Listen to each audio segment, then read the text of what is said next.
Hello friends, இன்னைக்கு நம்ம எங்கே வந்திருக்கோம்னு பார்த்தீங்கன்னா அயப்பாக்கம்ல இருக்கிற முத்துசரம் டென்டல் கிளினிக் தான் வந்திருக்கோம். என்னதான் செல்ஃப் கேர் பண்ணாலும் இது வரைக்கும் நம்ம டென்டல் செக்அப்னு நம்ம லைஃப்ல ஒன்றும் பண்ணதே இல்லைங்க. சரி, ஒரு வாட்டி டெஸ்ட் பண்ணி பார்த்தலாம் அப்படின்ட்டு நான் இன்னைக்கு இங்கே வந்திருக்கேன். உள்ள போனோன்னே டாக்டர் நம்மளை வெல்கம் பண்ணிட்டு நம்ம டீத்தை செக் பண்ண ஆரம்பிச்சிட்டாங்க. ரொம்பவே பயந்துட்டு இருந்தேங்க. ஏன்னா நம்ம லோவர் டீத்தில் பார்த்தீங்கன்னா ஒரே ஒரு டூத் மட்டும் லைட்டாக பிரேக் ஆயிருக்கும். டாக்டர் என்னதான் சொல்ல போறாங்களோ அப்படின்ட்டு ரொம்ப பயத்தில் இருந்தேன்.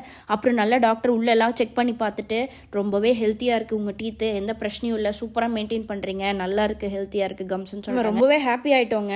6 months ஒன்ஸ் நீங்கள் கிளீனிங் மட்டும் பண்ணிக்கிட்டா போதும், இதே மாதிரி ஹெல்த்தியாக மெயின்டைன் பண்ணிக்கலாம் அப்படின்னு சொன்னாங்க. அண்ட் லோவர் டீத்தில் 4 டீத் கிட்ட மட்டும் உங்களுக்கு கம்ஸ் ஸ்லைட்டாக வீக்காக இருக்குது, அதுக்காக நான் உங்களுக்கு லேசர் கியூரேஷன் பண்ணுறேன், அது கம்ஸ் இன்னும் ஸ்ட்ரென்தன் பண்ணும் அப்படின்னு சொல்லிட்டு ப்ரொசீஜர் ஸ்டார்ட் பண்ண ஆரம்பிச்சிட்டாங்க. உங்களுக்கே தெரியும், பேசிக் டீத் கிளீனிங் பண்ணதுனால ஒன்றும் பெருசாக நம்மளுக்கு பெயின் எதுவுமே இல்லை, ரொம்பவே என்ஜாய் பண்ணேன். அண்ட் லேசர் கியூரேஷன் பண்ணும்போது ஸ்லைட்டாக ஒரு பிரிக்கிங் சென்சேஷன் மட்டும் இருந்தது. பட் அதுக்கு முன்னாடியே நம்மளுக்கு நம்பிங் க்ரீம் கொடுத்ததுனால எந்த ஒரு பெயினும் தெரியலங்க. அண்ட் நானும் கான்ஃபிடென்ட்டாக ஃபீல் பண்ண ஆரம்பிச்சிட்டேன். Invisible braces, full mouth rehabilitation, Osstem implants and digital crown, smile designing, gummy smile correction, laser RCT இப்படின்னு நிறைய அட்வான்ஸ் ட்ரீட்மெண்ட்ஸும் பண்ணிட்டு வராங்க. உங்களுக்கும் உங்க ஃபேமிலி அண்ட் ஃப்ரெண்ட்ஸுக்கோ டென்டல் செக்அப் பண்ணணும்னா கண்டிப்பா முத்துசரம் டென்டல் கிளினிக்கை விசிட் பண்ணி பாருங்க. நம்ம பேஜை ஃபாலோ பண்ணலாம், மறக்காம ஃபாலோ பண்ணிக்கோங்க.